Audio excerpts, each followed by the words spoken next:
السلام علیکم ناظرین، پنڈ سلطانی گاؤں میں سالانہ ختم نبوت کانفرنس کا انعقاد کیا گیا ہے۔ اس کانفرنس سے عبداللہ آصف مصطفی، علامہ رفاقت علی حقانی، محمد شہزاد چشتی اور دیگر نے خطاب کیا ہے، جبکہ اس کانفرنس کی صدارت سجادہ نشین دربار عالیہ ٹھیر شریف پیر عطا اللہ شاہ صاحب نے کی ہے اور آخر میں دعا بھی انہوں نے کرائی ہے۔ اس کی ایک مفصل رپورٹ ہے، وہ اپنے ناظرین کو دکھاتا ہوں جی۔ یہ ناظرین ایک جلوس کی صورت میں عبداللہ آصف مصطفی اور پیر عطا اللہ شاہ گیلانی کو پنڈال میں لایا جا رہا ہے۔ یہ مناظر ہیں پنڈ سلطانی ختم نبوت کانفرنس کے، یہ آپ کو مناظر دکھا رہا ہوں۔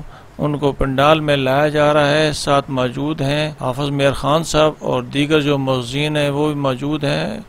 بہت ہی اچھی کانفرنس ہوئی ہے۔ اسی وجہ سے اللہ تعالیٰ نے پہلے لفظ استعمال کیے وَلَٰكِن رسول اللہ وخاتم النبیین، کہ بے شک نبی پاک صلی اللہ علیہ وسلم اللہ کے رسول ہیں اور نبیوں کو خاتم کرنے والے ہیں۔ رسول صلی اللہ علیہ وآلہ وسلم تمام رسولوں کے سردار، تمام انبیاء کے سردار۔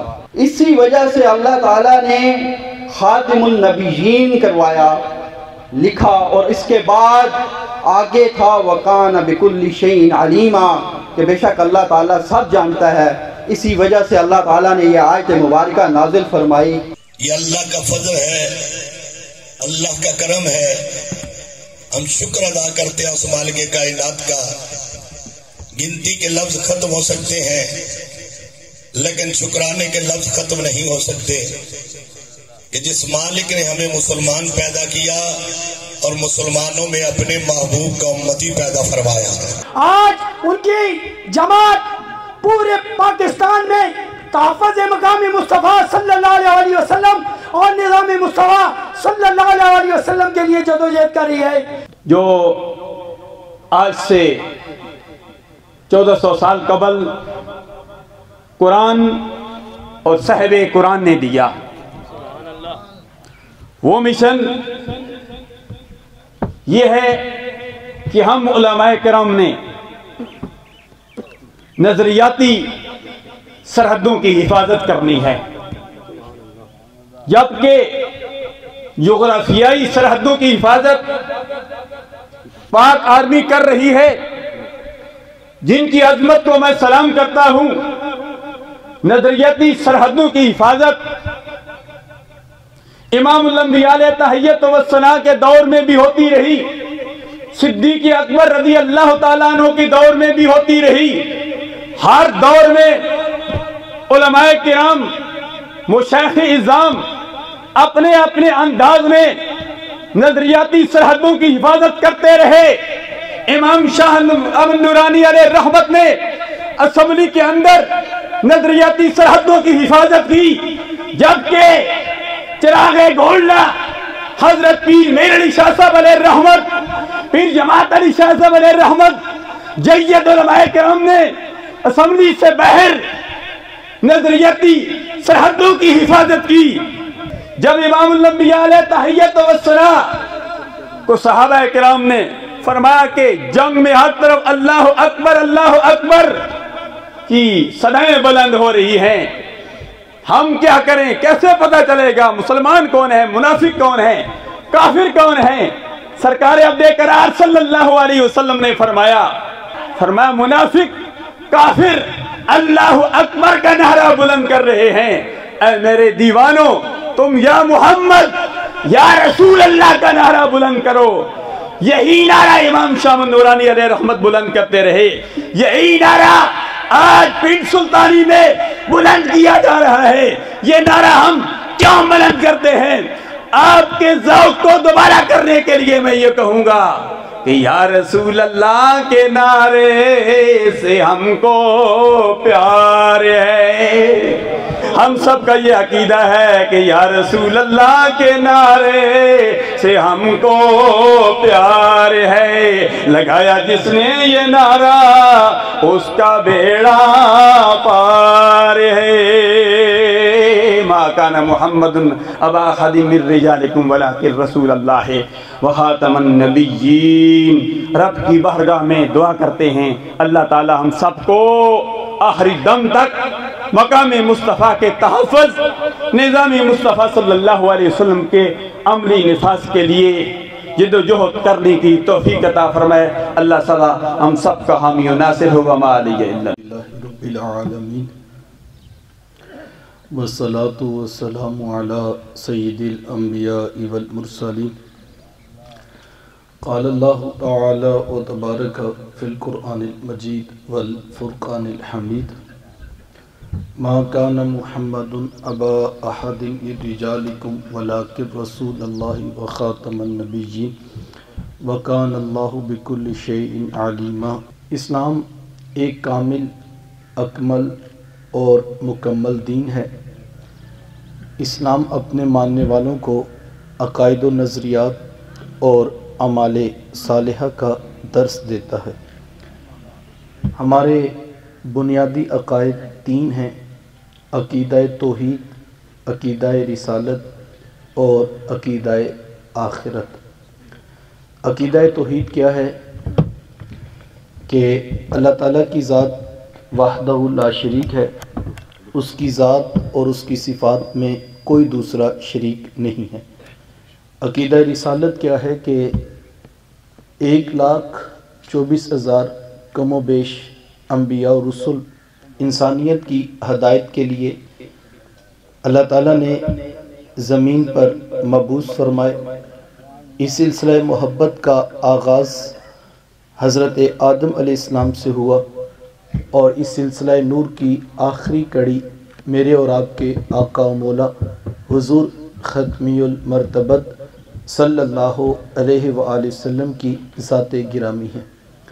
اب رہتی دنیا تک میرے حضور کی ذات، میرے محبوب کا پیغام اور میرے حضور کا دین ہی انسانیت کے لیے رشد و ہدایت کا روشن مینار ہے۔ تیسرا عقیدہ عقیدہ آخرت ہے، اور عقیدہ آخرت یہ ہے کہ ایک مخصوص وقت گزار لینے کے بعد بالآخر موت ہے، اور پھر ہم قبر اور پھر حشر کے میدان میں کھڑے کیے جائیں گے، اور ہر شخص کو اپنے کیے ہوئے اعمال کا جواب دینا ہوگا۔ یہ تین ہمارے بنیادی عقائد ہیں۔ عقیدہ ختم نبوت یہ اسلام کی اساس اور اسلام کی بنیاد ہے۔ اگر آپ ان تینوں عقائد کو عملی شکل میں دیکھیں کہ اس کی حکمت اور مقصدیت کیا ہے، تو ایک رب کی ذات ہے، ایک رسول کی ذات ہے، اور ساتھ میں ایک تصور، ایک نظریہ یہ ہے کہ مخصوص وقت کے لیے تم نے یہاں رہنا ہے، اور پھر قبر اور حشر کا میدان ہے، اور جس نے جو کچھ کیا ہوگا اس کو اپنے نامہ اعمال پر جواب دہی کے لیے کھڑا کیا جائے گا۔ تو اللہ تعالیٰ نے انسان کو تخلیق فرمایا، اس کائنات میں بھیج دیا، تو یہاں آ کر اس نے اسی کی ذات کی معرفت حاصل کرنا تھی، اور ذہن میں یہ سوال پیدا ہوا تھا کہ مالک ہم تیرا قرب کیسے حاصل کریں گے؟ تو درمیان میں اپنے رسول کی ذات کو رکھ دیا اور کہا کہ لَقَدْ كَانَ لَكُمْ فِي رَسُولِ اللَّهِ أُسْوَةٌ حَسَنَةٌ، بے شک پیغمبر خدا کی زندگی تمہارے لیے بہترین نمونہ ہے۔ ضابطہ دے دیا، ما آتاکم الرسول فخذوہ وما نہاکم عنہ فانتہوا، تم نے کیسے زندگی گزارنی ہے؟ دو لفظی ضابطہ ہے، جو چیز تمہیں میرا رسول دیا کرے فخذوہ، اس کو پکڑ لیا کرو، اور جس سے تمہیں منع کر دے تم باز آ جایا کرو۔ تم صرف اتنا کام کر کے آ جاؤ، تمہاری دنیا میں بھی کامیابی ہے، تمہاری آخرت میں بھی کامیابی ہے۔ اور ذہن میں یہ سوال دے دیا کہ تم نے ایسا کر کے آنا ہے، اور ساتھ ایک خوبصورت عقیدہ آخرت جوڑ دیا، اور اس کے ساتھ فرما دیا الذی خلق الموت والحیات لیبلوکم ایکم احسن عملا، زندگی اور موت کو پیدا ہی اس لیے کیا ہے تاکہ ہم دیکھیں کون ہے جو اچھے اعمال لے کر ہمارے پاس آتا ہے۔ تو یہ عقیدہ آخرت اسی لیے جوڑ دیا کہ دنیا کے اوپر تم جیسا بھی عمل کرو گے یہ تمہیں فکر لگی رہے کہ بالآخر ہم نے مالک کے حضور حاضر ہونا ہے، اور جس کا یہ عقیدہ پختہ ہوگا اس کی زندگی کا 1 انچ بھی سیرت رسول سے دائیں یا بائیں نہیں ہٹ سکتا، چونکہ اس کو پتہ ہے کل یہ سٹینڈرڈ نصب کیا جائے گا اور اس سٹینڈرڈ کے مطابق ہم سے جواب دہی طلب کی جائے گی۔ عقیدہ رسالت حضور علیہ السلام کی ذات کا آخری پیغمبر ہونے کا اعلان ہے، اور اس پر قرآن مجید کی آیات اور احادیث رسول شاہد ہیں۔ قرآن نے جو لفظ استعمال کیا خاتم النبیین، تو میرے رسول نے بھی وہی لفظ استعمال کیا انا خاتم النبیین، اور لا نبی یا بعدی، فرمایا میں ہی آخری نبی ہوں اور میرے بعد کوئی نبی نہیں آئے گا، اور فرمایا کہ اگر کوئی نبی ہوتا میرے بعد تو وہ فرمایا کہ وہ عمر بن خطاب ہوتا، لیکن چونکہ ختم نبوت مکمل ہو چکا اور اب نبوت کا دروازہ بھی بند کر دیا گیا۔ اس پر علماء نے باقاعدہ گفتگو کی ہے کہ حضور علیہ السلام سے قبل جو انبیاء ہوئے ان میں ایسے نبی بھی موجود ہیں کہ باپ بھی نبی ہے اور بیٹا بھی نبی ہے۔ مثال کے طور پر حضرت یعقوب علیہ السلام دیکھ لیجئے، یہ پیغمبر ہیں، اور حضرت یوسف علیہ السلام بیٹے ہیں اور وہ بھی پیغمبر ہیں۔ حضرت زکریا علیہ السلام باپ ہیں اور نبی ہیں، حضرت یحییٰ علیہ السلام باپ ہیں اور نبی، بیٹے ہیں اور نبی ہیں۔ حضرت ابراہیم علیہ السلام، حضرت اسماعیل علیہ السلام باپ نبی ہے، بیٹا نبی ہے۔ تو مختلف انبیاء کرام کو یہ اعزاز دیا گیا کہ باپ بھی نبی ہوتا، بیٹا بھی آگے نبی ہوتا، لیکن حضور علیہ السلام کے بیٹے آپ جانتے ہیں کہ بچپنے کی عمر میں ان کو اللہ تعالیٰ نے اپنے پاس واپس بلا دیا، اور حضور علیہ السلام کا کوئی بیٹا بھی، کوئی فرزند ارجمند بھی بلوغت کی عمر تک نہیں پہنچے۔ اس میں کئی حکمتیں تھیں۔ ایک حکمت علماء نے یہ بیان کی ہے، چونکہ پیچھے ماضی میں ایسے پیغمبر ہوئے ہیں کہ باپ بھی نبی ہے تو بیٹا بھی نبی ہے، اور حضور کے بیٹے جوان ہوتے اور ان کے سروں پہ نبوت کے تاج نہ ہوتے، چونکہ حضور کے بعد کوئی نبی آنا نہیں تھا، تو اللہ تعالیٰ نے محبوب کے بیٹے پہلے واپس بلا لیے کہ محبوب اب تیرے بیٹے بھی موجود ہوں تو نبی نہ ہوں، یہ کیسے ہو سکتا ہے؟ تو ہم بیٹے واپس لے لیتے ہیں۔ کیوں محبوب؟ ختم نبوت کا دروازہ تیرے پہ بند کیا ہے، اب اس سے آگے کسی کے اوپر نہیں کھولا جائے گا۔ تو مجھے بتائیے، اگر حضور کے فرزند بھی پیغمبر نہیں بنائے گئے اور ختم نبوت کا دروازہ اتنا پختہ تھا کہ یہ فرما دیا اگر میرے بعد نبی ہوتا تو وہ عمر بن خطاب ہوتا، لیکن حضور کے بیٹے اللہ نے واپس اس لیے لے لیے کہ حضور کے بعد نبی آنا نہیں ہے، اور محبوب یہ بات جچتی نہیں کہ تیرے پتر جوان ہو اور ان کے سروں پہ نبوت کے تاج نہ ہو۔ کہا ہم بیٹے واپس بلا لیتے ہیں، لیکن ہم جو ہے وہ نبوت محبوب تیرے پہ اختتام ہے، اور تو ہی آخری پیغمبر ہے، تو ہی آخری رسول ہے، تیرے بعد کوئی رسول، تیرے بعد کوئی نبی نہیں آئے گا۔ خود ایک خوبصورت مثال کے ساتھ حضور علیہ السلام نے اس مضمون کو سمجھایا۔ حضور میں میری اور میرے سے قبل انبیاء کی مثال ایسے ہے جیسے کسی نے ایک بڑا خوبصورت محل بنایا ہو اور اس کے اندر ایک اینٹ کی جگہ چھوڑ دی ہو۔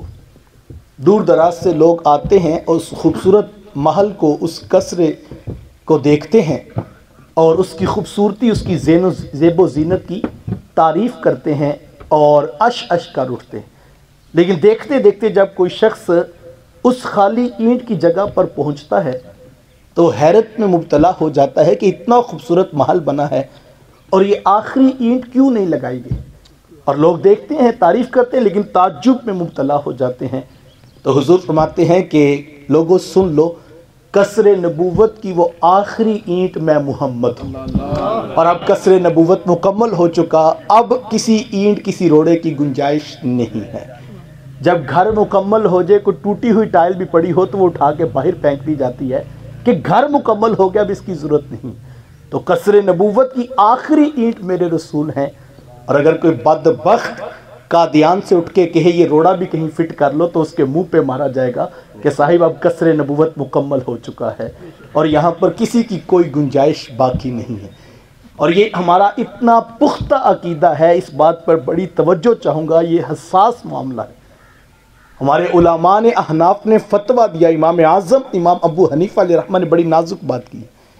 آپ فرماتے ہیں کہ جس شخص نے حضور علیہ السلام کے بعد جو ہے وہ نبوت کا دعویٰ کیا وہ شخص کافر ہو جائے گا، جس نے دعویٰ کیا وہ شخص کافر ہو جائے گا، اور جس شخص نے اس کو نبی تسلیم کر لیا وہ بھی کافر ہو جائے گا۔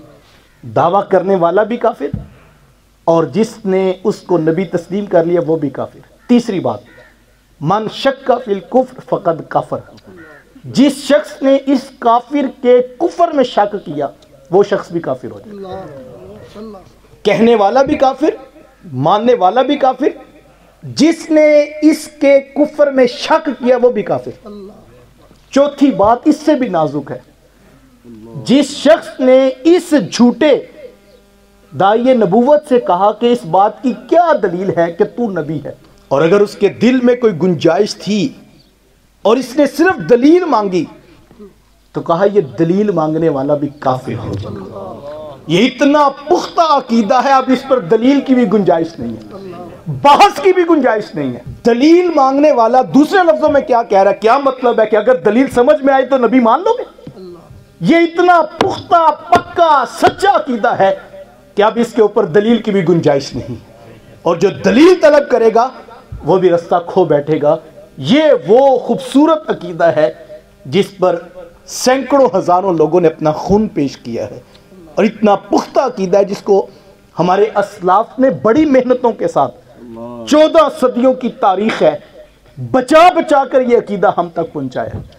اس دور حاضر کے اندر مجھے اور آپ کو اپنے بچوں کو وہ تاریخ بھی سکھانی ہے اور وہ تاریخ کے روشن عنوان بتانے ہیں. یہ یوں ہی نہیں پہنچا ہے ہمارے پاس، یہ ہزاروں لوگوں کا خون اس عقیدے کی بنیاد میں ہے. اللہ اکبر. سینکڑوں صحابہ عقیدہ ختم نبوت پر اپنی قربانیاں پیش کی ہیں. جس وقت مسیلمہ کذاب نے جو ہے وہ حضرت حبیب بن زید رضی اللہ تعالیٰ عنہ، اللہ اکبر، ان کو پکڑ لیا اور کہنے لگا کہ تیرے بدن کی بوٹی بوٹی نوچ دوں گا، صرف ایک رستہ تیرے پاس باقی ہے، ایک بار تو مجھے رسول کہہ دے. تو حضرت حبیب بن زید رضی اللہ تعالیٰ عنہ کہنے لگے کیا بات کرتے ہو، جس زبان سے کالی زلفوں والے محبوب کو رسول کہا ہے، جس زبان سے ودھوہا کے چہرے والے کو رسول مانا ہے، اس زبان سے تجھے رسول مان لوں؟ ایسا نہیں ہو سکتا. کہا پھر تمہارے بدن کی بوٹی بوٹی نوچ کر جو ہے وہ دھوپ میں تڑپنے کے لیے چھوڑ دی جائے گی. تو شاید وہ حال زبان حال سے یہی کہہ رہے تھے، تو تر شروع ہو کر گالی ہزار دے، یہ وہ نشہ نہیں جسے ترشی اتارتا. کہا تجھ سے جو ہوتا ہے تو کر لے، ہم تو رسول سے بے وفائی نہیں کریں گے. پھر ہمیں تاریخ بتاتی ہے کہ ان کا ایک بازو کاٹا گیا اور اتار کے پھینک دیا. مسیلمہ کذاب نے پھر کہا ابھی بھی موقع ہے، سوچ لو. کہا تمہیں نہیں پتا مومن کی ایک زبان ہوتی ہے، جس زبان سے حضور کو رسول ماننا ہے اس زبان سے کوئی دوسرا لفظ نہیں نکلے. پھر اس نے آگے بڑھ کر دوسرا بازو کٹوایا، پھر دایاں پاؤں، پھر بایاں پاؤں، بکری کی طرح چمڑی ادھیر کر لاشا دھوپ میں تڑپنے کے لیے چھوڑ دیا گیا. یہ تاریخ کی بڑی دردناک شہادت ہے. غلام اللہ ہے، اکبر. غلام ہے، غلام ہے، غلام ہے، تو لاشا رسول میں ان کا بدن دھوپ میں تڑپنے کے لیے چھوڑ دیا، لیکن زبان جب تک بولتی رہی محمد الرسول اللہ پڑھتی رہی. آخری زبان کے لفظ یہی تھے، حضور اللہ کے رسول ہیں، حضور آخری نبی. جام شہادت نوش کر لیا. کوئی شخص ان کی والدہ کے پاس پہنچا اور کہا کہ بڑا افسوس ہوا ہے کہ تیرے بیٹے کو بڑی بے دردی سے شہید کیا گیا. عزائے بدنیاں کاٹے گئے اور بکری کی طرح جس طرح کھال ادھیڑی جاتی ہے اس طرح اس کی کھال ادھیڑی گئی اور لاشا دھوپ میں تڑپنے کے لیے چھوڑ دیا گیا. تو سنو اس ماں کا جواب. اس ماں نے کیا جواب دیا؟ کہا تمہیں افسوس ہوا ہوگا وَلِهَذَا الْيَوْمَ أَرْدَاتُهُ. کہا میں نے تو پتر کو دودھ اسی دن کے لیے پلایا تھا کہ بیٹا حضور سے وفا کرنا. تمہیں افسوس ہوا ہوگا، مجھے تو کوئی افسوس نہیں ہوا. اللہ، یہ وہ عقیدہ ختم نبوت ہے جہاں مائیں بیٹے نچھاور کرنے کے بعد بھی کہتی ہیں ہمیں افسوس نہیں ہوا. اچھا آپ کہیں گے یہ تو آپ نے صحابہ کے دور کی کہانی سنائی، تو یہ جس وقت ختم نبوت کی تحریکیں چلی اور پاکستان کے اندر جو ہے وہ قانون سازی کی جو ہے وہ تحریک نے زور پکڑا، تو یہ لاہور کی کہانی ہے کہ ایک ماں جو ہے وہ مال روڈ پر اپنے بیٹے کی بارات لے کر جا رہی تھی اور رستے میں روڈ بلاک تھا. تو پوچھا گیا کہ آگے کیا ہے، تو کہا کہ آگے ختم نبوت کے پرستار ہیں جو سینے پہ گولیاں کھا کر جو ہے وہ حضور کی ختم نبوت پر گواہی پیش کر رہے ہیں. تو ماں پھر اٹھی اور اس نے اپنے بیٹے کے سر سے دولے والا تاج اتارا اور کہا بیٹا میں تجھے اپنے دودھ کی قسم دیتی ہوں، سینے پہ گولی کھانا، پشت پہ نہ کھانا. بس ماں کا یہ کہنا تھا کہ وہ نوجوان میدان میں کود پڑا اور آخری دم تک وہ لڑتا رہا، اور جب اس کے سینے پہ گولی لگی تو شہادت کا تاج اس نے پہنا، تو اس نے کہا ماں یاد رکھنا تیرے بیٹے نے سینے پہ گولی کھائی ہے، پشت پہ گولی نہیں کھائی۔ تو ایک تاریخ ہے جو ہمارے اسلاف نے بچا کر دین ہمیں دیا۔ تو اس دور جدید کے اندر میں جو بات کرنی ہے، وقت سمٹ رہا ہے تیزی سے، کہ مجھے اور آپ کو اس مسئلے کی ایک تو حساسیت سمجھنے کی ضرورت ہے کہ اس وقت کس چیز کی ضرورت ہے جس پر مجھے اور آپ کو انتہائی حساسیت کے ساتھ اپنی اولادوں کو، اپنی نسل نو کو یہ دین سکھانا ہوگا۔ اس وقت جو بڑا حملہ ہے یہ سائنس اور ٹیکنالوجی کا حملہ ہے۔ یہ جدید ذرائع کے ذریعے لوگوں کی عقیدتوں کو لوٹا جاتا ہے اور رنگ برنگ کی لالچ دے کر جو ہے وہ ہمارے بچوں کے سینوں سے حب نبی کو چھینا جا رہا ہے۔ تو اس وقت مجھے اور آپ کو میدان میں اترنے کی ضرورت ہے اور علم اور عمل کے ساتھ میدان میں کھڑے ہونے کی ضرورت ہے۔ اور یہ حربے اتنے باریک ہیں کہ میں اور آپ سوچ بھی نہیں سکتے۔ مجھے اچھی طرح یاد ہے کہ ہم یونیورسٹی میں پڑھتے تھے تو ہمارے کچھ دوستوں نے جو ہے وہ دوسرے دوستوں کو دعوت دی کہ دوسرے شہر میں فیصل آباد ہم پڑھتے تھے، تو کہنے لگے کہ گجرانوالا کے اندر جو ہے وہ ایک انویٹیشن آیا ہے اور ایک 5 اسٹار ہوٹل کے اندر جو ہے وہ کھانا کھانا ہے ہم نے، اور ہمیں کارڈ بھی دیے ہیں اور ڈیوو کے ٹکٹ بھی دیے ہیں، اور انہوں نے کہا کہ آپ نے صرف آ کر ہمارے ساتھ جمعے والے دن کھانا کھانا ہے۔ تو نوجوانی میں، نو عمری میں انسان اس طرح کی دعوتیں اس کو اچھی لگتی ہیں، تو ہمیں بھی اس نے دعوت دی۔ تو میں نے کہا یہ کون سا دور ہے کہ کوئی شخص ڈیوو کے ٹکٹ بھی دیتا ہے اور آنے جانے والوں کو کرایہ بھی دیتا ہے اور کھانا بھی اچھا کھلاتا ہے اور کہتا کہ آپ ہی کوئی نہیں ہے۔ تو میں نے اس کو سمجھایا کہ مجھے تو یہ سمجھ نہیں لگتی کہ یہ کوئی اس میں کوئی نہ کوئی بات ضرور ہوگی۔ تو خیر وہ انہوں نے جو نام مجھے بتایا تو میں نے پھر نیٹ پہ سرچ کیا، تو 2 دن بعد میں نے ان کو بتایا کہ یار یہ تو قادیانی ہیں اور یہ تمہیں وہاں بلا کر ظاہری بات اپنا سودا بیچیں گے، تو ہمیں جانے کی کیا ضرورت ہے۔ تو 3 طرح کے گروہ جو ہے وہ نوجوانوں میں بن گئے۔ ایک گروہ تو کہتا تھا ہاں بات تو بالکل ٹھیک ہے، ہمیں نہیں جانا چاہیے، اور دوسرا گروہ کہتا تھا یار ہم نے کھانا کھانا ہے، کھانا کھا کے واپس آ جائیں گے، ہم حضور کو خاتم النبیین مانتے، اس کھانا کھانے میں حرج بھی کیا ہے۔ اور دوسرا وہ گروہ تھا جو فیصلہ نہیں کر پا رہا تھا۔ اور یہاں پر میں یہ کہنا چاہوں گا یہ تو 15 20 سال کے نوجوان تھے، اصل یہ جو 3 حلقے بنے یہ پیچھے 3 قسم کے ماں باپ کی تربیت ہے۔ ایک تو وہ تو جنہوں نے 2 ٹوک کہا کہ جناب ہمیں جانے کی ضرورت نہیں ہے، اور دوسرا گروہ سوچ میں پڑ گیا کہ جائیں یا نہ جائیں، ان کا اپنا نظریہ ہی کوئی نہیں تھا، اور تیسرے لالچ کے پجاری لوگ تھے جنہوں نے کہا کہ اچھا کھانا ملنا چاہیے، جانے میں حرج بھی کیا ہے۔ تو میں نے صرف اتنا کہا تھا ان کو جو جانے پہ بضد تھے، میں نے کہا کہ زندگی اور موت کا کچھ پتہ نہیں، اگر پیٹ میں لقمے قادیانیوں کے ہوئے اور موت آ گئی، کل رسول اللہ کو منہ کیا دکھاؤ گے؟ ہم اس پہ غور کریں، موت تو کسی لمحے میں بھی آ سکتی ہے، تو ہمیں اس پہ غور کرنا، اپنی اولادوں کو در رسول سے وفا سکھاؤ، اور جب تک ہماری حضور اسلام سے وفا پختگی تک نہیں پہنچے گی تب تک نتیجہ حاصل نہیں ہوگا۔ جس طرح جو ہے وہ چیل بچے اچک کے لے جاتی ہے، اس طرح یہ ہوگا، اور ہم دیکھ رہے ہیں اس دور میں کیا ہو رہا ہے۔ اپنی اولادوں کے سینوں میں وفا رکھو حضور کے در سے، ان کو بتاؤ بیٹا بھوکے رہ لینا، پیاسے رہ لینا، مزدوری کر لینا، نہ تم افسر بننا، لیکن حضور سے بے وفائی نہ کرنا۔ ایک زمانہ تھا ہماری مائیں بچوں کو یہ لوریاں دیتی تھی کہ تم نے حضور سے وفا کر لی، اور چھوٹی چھوٹی کہانیوں کی صورت میں ہم نے دیکھا بچپن میں کہ در رسول سے وفا سکھائی جاتی ہے۔ ایک بڑی چھوٹی سی سادہ سی کہانی ہے، لیکن سیکھنے اور سکھانے کے لیے اس میں بڑا کچھ رکھا ہے۔ وہ ہمارے بڑے سناتے تھے کہ کوئی ڈاکوؤں کا گروہ تھا تو کسی گھر میں داخل ہوا اور انہوں نے چیزیں اٹھانا شروع کی، تو جو ڈاکوؤں کا سردار تھا وہ بھی آگے بڑھ کر چیزیں اٹھا رہا تھا، تو اندھیرے میں اس کا ہاتھ کسی چیز پر پڑا، تو اس نے چکھ کر دیکھا تو وہ نمک تھا۔ تو اس نے اپنے ساتھ والے دوستوں کو کہا کہ یہاں سے کوئی چیز نہ اٹھانا، اور جو کوئی اٹھا لیا وہ یہیں پر واپس رکھ دو اور جلدی جلدی باہر نکلو۔ تو وہ سمجھے کہ شاید کسی نے مخبری کر دیا یا کوئی خبر بتا دی، جان بچاتے ہیں، وہ فوری ہر شے چھوڑ کر باہر نکلے۔ تو جب کسی سیف جگہ پر پہنچے تو چوراہے میں انہوں نے پوچھا کہ آخر ہوا کیا تھا، کیا کوئی پولیس آ گئی یا کوئی مخبری ہوگی کہ تم نے سب کو، اتنا اچھا موقع تھا، گھر میں کوئی شخص موجود نہیں تھا، اندھیرا بھی تھا اور اتنا مال بھی پڑا تھا، اور آپ سب کچھ ہم چھوڑ چھاڑ کر نکلے، آخر ہوا کیا؟ تو اس نے کہا نہیں کچھ نہیں ہوا، اصل بات یہ ہے کہ تمہاری طرح میں بھی چیزیں اٹھا رہا تھا، اور چیزیں اٹھاتے اٹھاتے میرا ہاتھ کسی شے پہ پڑا تو میں نے چکھ کر دیکھا تو وہ نمک تھا.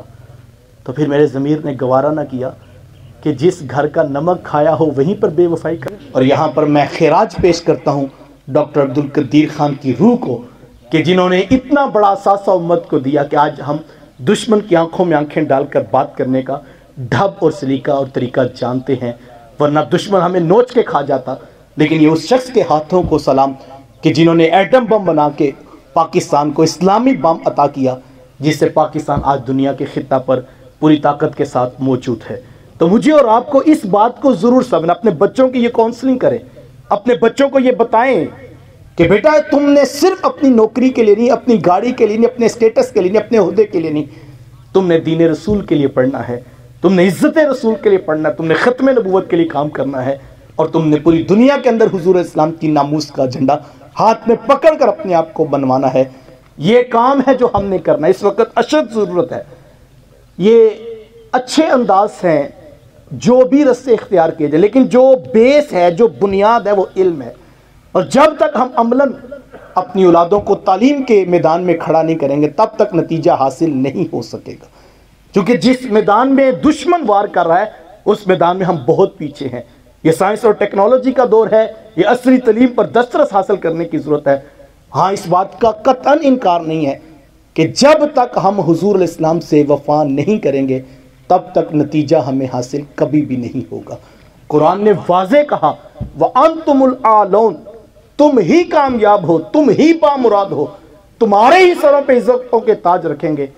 لیکن شرط ہماری ہے ان کنتم مؤمنین، اگر تم محمد عربی کے سچے غلام ہو، اگر تم اس در سے وفا کرو تو پھر ہم تمہیں عزتیں عطا کریں گے. جو حضور کے در کے غلام ہو جاتے ہیں پھر کائنات عالم کی دسترس ان کے ہاتھ میں پکڑا دی جاتی ہے. تو مجھے اور آپ کو عملاً اس پر کوشاں ہونا ہے اور اس کے اوپر کام کرنا ہے. میں ایک حدیث سنا کر بات مکمل کروں گا. آقا کریم علیہ السلام نے نصاب زندگی دیا امت کو اور فرمایا کہ علموا اولادکم ثلاثۃ خصال، اپنی اولاد کو 3 چیزیں ضرور سکھانا. حب نبیکم، ایک تو اپنے نبی کا پیار سکھانا، یہ سب سے پہلی چیز ہے جو ہم نے اپنی اولادوں کی روحوں میں رکھنی. وحب اہل بیت ہی، اور دوسرا میرے اہل بیت رسول کا پیار سکھانا. وتلاوت القرآن، اور قرآن مجید کا پڑھنا سکھانا. یہ نصاب ہے جو حضور اسلام نے امت کے نام عطا فرمایا. پہلی چیز حب نبیکم، ایک تو اپنے نبی کا پیار سکھانا. اب حضور کا پیار کیسے دلوں کے اندر پیدا ہوگا؟ حکیم الامت علامہ اقبال علیہ رحمہ نے 3 چیزیں بتائیں. کہا اگر تم ان کو اختیار کر لو تو امت کے سینے میں حضور کا پیار پیدا ہوگا. اس میں پہلی چیز یہ ہے، کہا کہ کثرت کے ساتھ حضور علیہ السلام کے اوپر درود پڑھا کرو. درود پڑھنے سے حضور کے دل سے تعلق پیدا ہوتا ہے. اور علامہ اقبال علیہ رحمہ فرماتے ہیں جو شخص کثرت سے حضور کے اوپر درود پڑھتا ہے، کہا اللہ تعالیٰ اس کے دل کا تعلق گنبد خضرا کے مکی کے دل سے جوڑ دیتا ہے. یہ کثرت سے درود پڑھنے کا وسیلہ. اور حضور اسلام نے خود فرمایا کل قیامت کے دن میرے سب سے زیادہ قریب وہ شخص ہوگا جو کثرت سے مجھ کے اوپر درود پڑھتا ہوگا. ہمارے نبی تو وہ ہیں کہ سائنسدان چاند کی چھاتی پر پہنچ کر فخر کر رہے ہیں، اور ہم جس نبی کو مانتے ہیں وہ چاند کو قدموں میں بلا کر بھی فخر نہیں کرتے. ان کو بتانا ہوگا بیٹا اسڑیاں کھجوراں اگا جاندائے، او پتھراں دی کلمے پڑھا جاندائے، قطرے کو سمندر ذرے کو ستارہ کرتے ہیں، کونین کو خم آ جاتا ہے جب زلف سنوارا کرتے ہیں. ان کو بتانا پڑے گا، ان کو سنانا پڑے گا کہ بیٹا ہم جس رسول کو مانتے ہیں، اللہ اکبر، وہ تو وہ ہیں، ہم جن کو مانتے ہیں ان کے غلام ہیں عمر بن خطاب. منبر پر بیٹھے تھے، ساریہ یا ساریہ الجبل، نہامت کے اندر ہوتی ہوئی جنگ. جب صحابہ پہاڑ کو چھوڑ کے بڑھنے لگے، دوران خطبہ کہا یا ساریہ الجبل، اے ساریہ پہاڑ نہیں چھوڑنا، یہاں سے بیٹھ کے وہاں تک آواز پہنچاتے ہیں. اور جب لشکر اسلامی واپس پلٹتا ہے تو لوگ پوچھتے ہیں تمہیں فتح کیسے ہوئی؟ کہا بس ہم تو پہاڑ چھوڑ کے آگے بڑھنے لگے تھے کہ ہم سب کے کانوں نے عمر بن خطاب کی آواز سنی تھی. تو کہا بتانا پڑے گا، یہ شان ہے خدمتگاروں کی، سرکار کا عالم کیا ہوگا. یہ وظیفہ بتانا پڑے گا، اور پھر اولادوں کے سینوں میں حضور کا پیار پیدا ہوگا. ان کو بتانا پڑے گا بیٹا وہ تو اگر اپنی زلفوں کا رخ موڑ دے رب قبلے بدل دیتا ہے. اللہ ان کو عظمتوں کا قصیدہ سنائیے اولاد کے سینے میں حضور کا پیار پیدا ہوگا۔ دوسری بات آقا کریم علیہ السلام نے فرمایا وحب نبی وحب اہل بیت ہی، اور میرے اہل بیت رسول کا پیار سکھانا۔ اہل بیت رسول کے مفہوم میں صحابہ رسول بھی شامل ہیں۔ در حقیقت یہ اللہ کے رسول صلی اللہ علیہ وسلم کی نسبت کی وجہ سے احترام۔ ہمیں اپنی اس دور پر فتن کے اندر جہاں قادیانیت کا ایک فتنہ ہے، یہاں یہ فتنے بھی جو ہے وہ مختلف دلائل کے ساتھ میدان میں اترتے ہوئے نظر آتے ہیں۔ اور آج تو ہماری مرضی کا جو ہے وہ دین جو ہے وہ ممبر سے دیا جاتا ہے، جس کی جو مرضی آتی ہے وہ آ کے سنانا شروع کر دیتا ہے۔ میری مرضی کا دین نہیں ہے صاحب، بات سادہ سی ہے۔ امام احمد رضا خان فاضل بریلوی علیہ الرحمہ نے بڑی خوبصورت بات کی، کہا صحابہ رسول ہوں یا کہ اہل بیت رسول، کہا وہ فی نفسی اپنی ذوات میں فضیلت نہیں رکھتے، ان کی جتنی بھی فضیلتیں ہیں وہ گنبد خضرا کے مکین کے قدموں کی بدولت، کہ وہ حضور کے صحابہ ہیں، وہ حضور کے اہل بیت ہیں۔ یہاں میں صرف ایک بات سنانا چاہوں گا، جو دین ہم نے اپنی اولادوں کو دینا وہ یہ ہے۔ پیر فیض الحسن شاہ صاحب خطبہ دے کے نکل رہے تھے تو کسی نے بازو پکڑ کر نوجوان نے کہا حضرت ایک مسئلہ مجھے بھی بتا دیں۔ کہا بیٹا پوچھو کیا ہے؟ کہا یہ بتائیں کہ حضرت سیدہ عائشہ صدیقہ رضی اللہ تعالی عنہ افضل ہیں یا کہ حضرت سیدہ عائشہ حضرت فاطمہ رضی اللہ تعالی عنہ افضل ہیں؟ پوچھنے والے نے تو آپ کو پھنسانا چاہا، اگر اس طرف آئیں گے تو میں دوسری طرف کھڑا ہو جاؤں گا، اگر ادھر آئیں گے تو میں اس طرف چلا جاؤں۔ لیکن جن کو عقائد کی خیرات گنبد خضرا کے مکین کے قدموں سے ملی ہو، انہیں بھلا کوئی سوال کیا پریشان کرے گا؟ کہا بیٹا یہ بھی کوئی پوچھنے والی بات ہے؟ کہا جی حضرت پھر آپ بتا دیں۔ کہا بیٹا دیکھو، اگر تم دیکھو بیٹی ہونے کی حیثیت سے حضرت سیدہ فاطمہ الزہرا رضی اللہ تعالیٰ عنہ وہ بیٹی ہیں امام الانبیاء صلی اللہ علیہ وسلم، اور حضرت سیدہ عائشہ صدیقہ رضی اللہ تعالیٰ عنہ وہ بیٹی ہیں جناب ابو بکر صدیق رضی اللہ تعالیٰ عنہ۔ تو بیٹا یہ کیسے ہو سکتا ہے کہ نبیوں کے امام کی بیٹی سے جناب ابو بکر کی بیٹی افضل ہو جائے؟ تو اس نے کہا جی یہ تو بالکل نہیں ہو سکتا۔ کہا بیٹا بات سمجھ آتی؟ کہا جی بالکل سمجھ آتی۔ کہا بیٹا اب دیکھو بیوی ہونے کی حیثیت سے حضرت سیدہ عائشہ صدیقہ رضی اللہ تعالیٰ عنہ وہ بیوی ہیں نبیوں کے امام کی، اور حضرت سیدہ فاطمہ الزہرا رضی اللہ تعالیٰ عنہ بیوی ہیں جناب علی المرتضیٰ کی۔ تو بیٹا یہ کیسے ہو سکتا ہے کہ نبیوں کے امام کی بیوی سے جناب علی المرتضیٰ کی بیوی افضل ہو جائے؟ مطلب کیا حضور والا؟ حضور کی نسبت سے دیکھو کہ تمہیں ہر کوئی اونچا اور بڑا دکھائی دے گا، اور اگر مولوی صاحب کی یا نقیب کی تقریر کے اوپر فیصلہ کرے گا پھر جدھر سے اس کو نوٹ زیادہ ملیں گے وہ ادھر جھک جائے گا اور دین سینوں سے چھین لیا جائے گا۔ حضور کی نسبت کا احترام ہے، محبوب کی نسبت کا احترام ہے۔ اور میں کہتا ہوں یار اصحاب رسول تو بات بڑی اونچی ہے، آل رسول تو یہ حوالہ بہت اونچا ہے، اصحاب رسول تو بات بڑی بلند ہے۔ اگر آپ مجھ سے پوچھیں کہ دین کیا ہے، اگر آپ مجھ سے پوچھیں کہ عقیدت کیا ہے، اگر آپ مجھ سے پوچھیں محبت و الفت کیا ہے، تو میں ایک سادہ سا شعر سنانا چاہوں گا، سمجھ آ جائے تو یہ شعر بھی کافی ہے۔ کسی کہنے والے نے حد کر دی اور لکھنے والے نے کمال کر دیا، اور کیا خوب کہا، یقین جانیے قلم چومنے کو جی کرتا ہے، کتنا خوب تخیل ہے کسی کا۔ کہا ذرے اس خاک کے تابندہ ستارے ہوں گے، ذرے اس خاک کے تابندہ ستارے ہوں گے، جس جگہ آپ نے نالین اتارے ہوں گے۔ ہم تو یہاں کھڑے ہیں صاحب، تم پتہ نہیں کتنا حوصلہ اس شخص کا جو جناب ابو بکر کا وزن کرنے چل پڑتا ہے، کتنا بدبخت ہے وہ شخص، وہ جناب عمر پہ بات کرنے چلا جاتا ہے۔ میں تو کہتا ہوں صاحب ذرے اس خاک کے تابندہ ستارے ہوں گے۔ اللہ اکبر، ذرا غور تو کیجئے کن کی بات ہو رہی ہے؟ زمین پر پڑے ہوئے ریت کے وہ ذرے، وہ خاک ہے، وہ مٹی ہے، اس کی کوئی قیمت نہیں، لیکن اگر اس مٹی کو نسبت ہو جائے میرے حضور سے، نہیں حضور والا، میرے حضور تو پھر میرے حضور ہیں، اس مٹی کو نسبت ہو جائے میرے حضور کے گھر والوں سے، نہیں حضور والا، وہ تو میرے حضور کے گھر والے ہیں، اس مٹی کو نسبت ہو جائے میرے حضور کے اصحاب سے، نہیں حضور والا، وہ تو میرے حضور کے اصحاب ہیں۔ توجہ چاہوں گا صاحب، اس مٹی کو نسبت ہو جائے اگر میرے حضور کے قدموں سے لگے ہوئے نالین شریفین سے، تو صاحب پھر وہ مٹی نہیں رہتی، وہ خاک مدینہ شفا بن جاتی ہے، پھر تو اس مٹی کا بھی مقابلہ۔ اور میں یہ کوئی نہیں نہ کہہ دے یہ شعر پڑھا اور دین بنانا شروع کر دیا، یہ تو صرف آسانی کے لیے، سمجھانے کے لیے کہہ رہا ہوں۔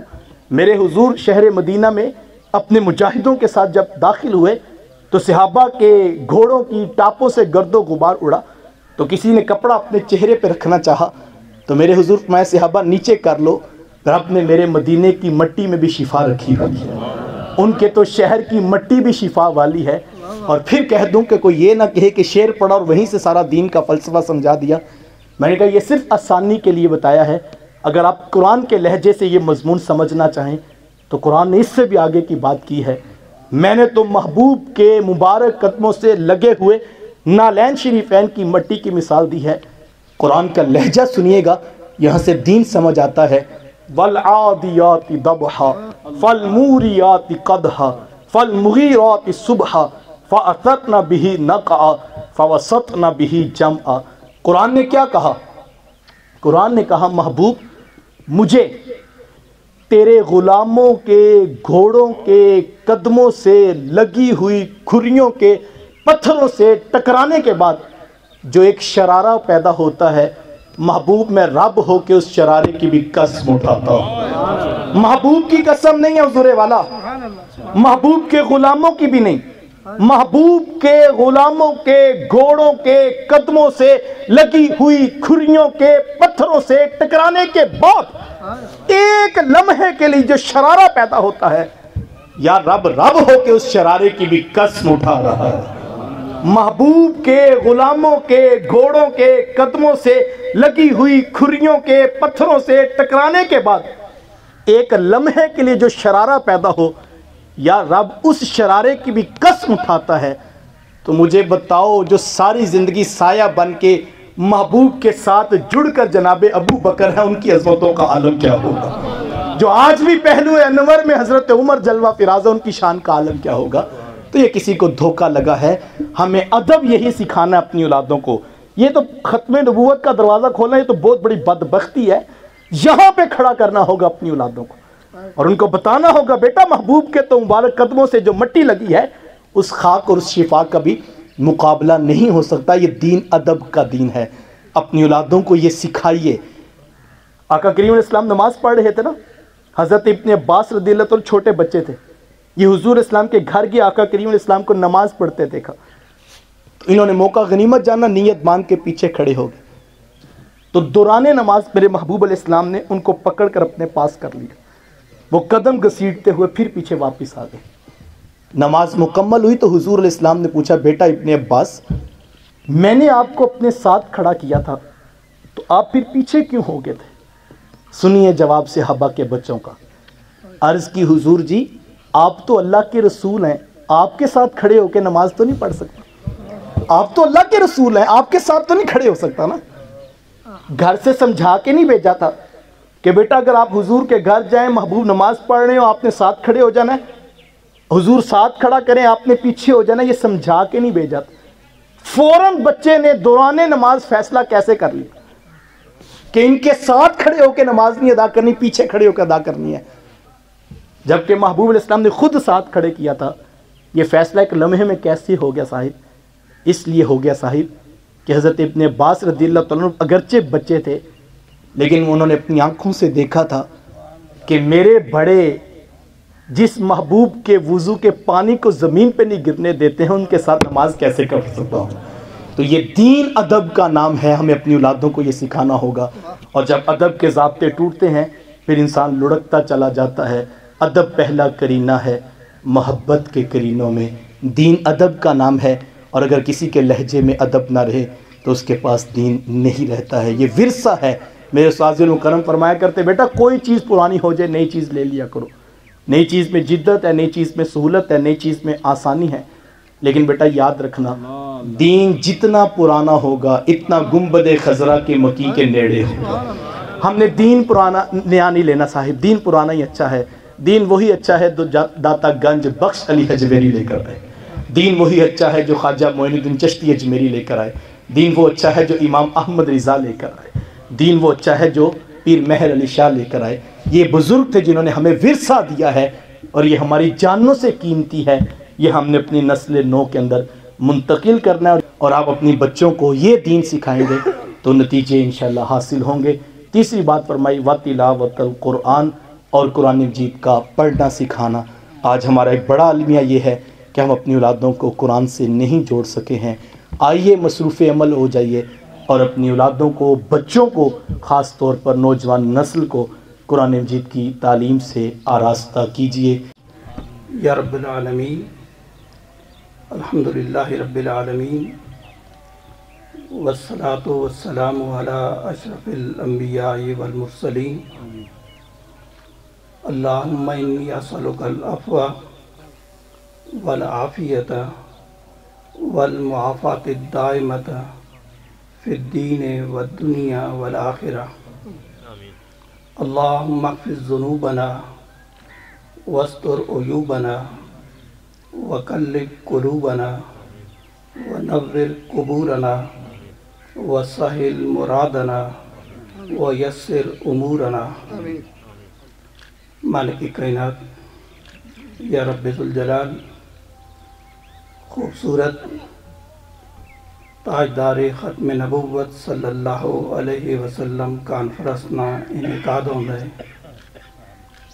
ای محفل کانفرنس سجان والے، آن والے، اہتمام کرنے والے مالک کائنات سب ہیں جزائے خیر عطا فرما۔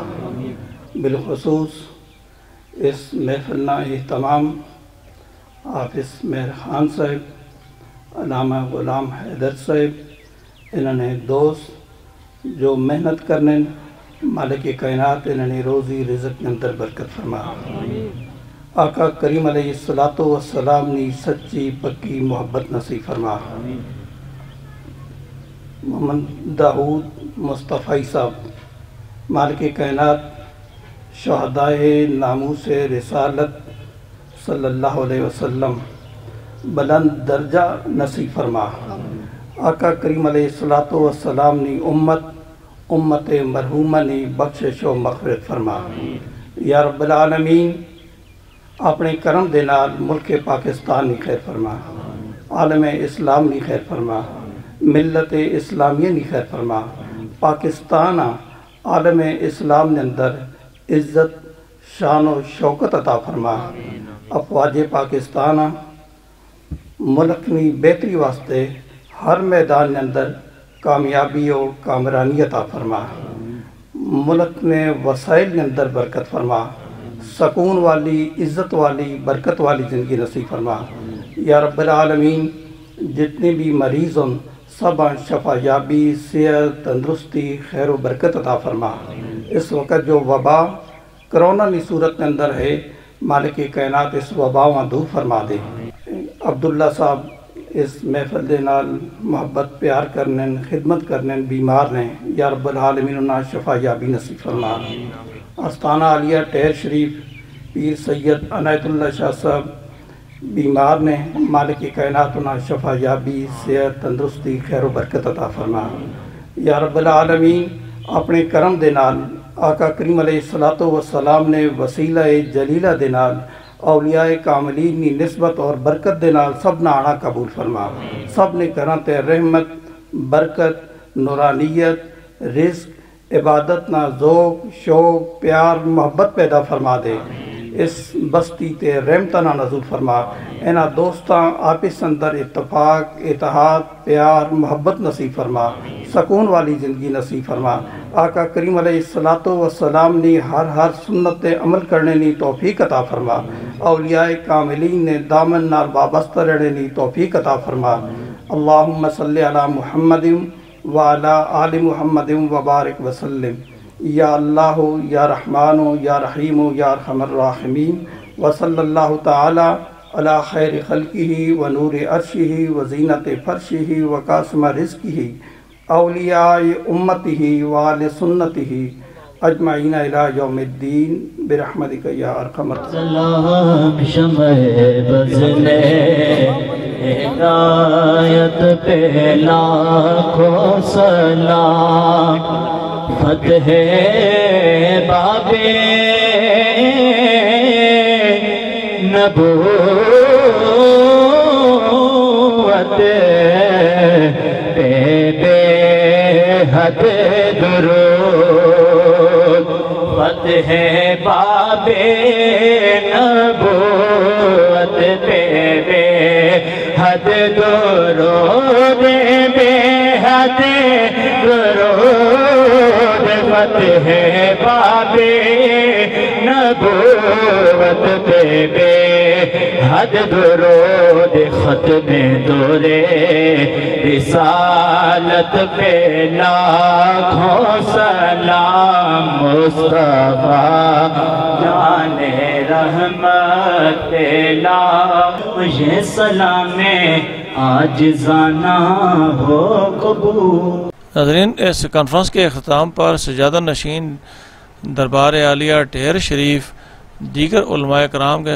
ہمراہ داؤد مصطفی کی قبر پر گئے اور وہاں فاتح خانے کی دعا کا یہ عمل جاری ہے۔ میں آپ کو یہ دکھا رہا ہوں۔ ناظرین، اسی کے ساتھ مجھے اٹک ٹوڈے نیوز کو پنڈ سلطانی سے اجازت دیجیے۔ آپ کو کانفرنس بھی دکھائی ہے اور جو مقررین نے خطاب کیا ہے وہ ساری رپورٹ دکھائی ہے، اور آخر میں پیر صاحب دعا کر رہے ہیں داؤد مصطفی شہید کی قبر پر، وہ بھی آپ کو دکھائی ہے۔ اللہ تعالی ہم سب کا حامی ناصر ہو۔ اللہ حافظ جی۔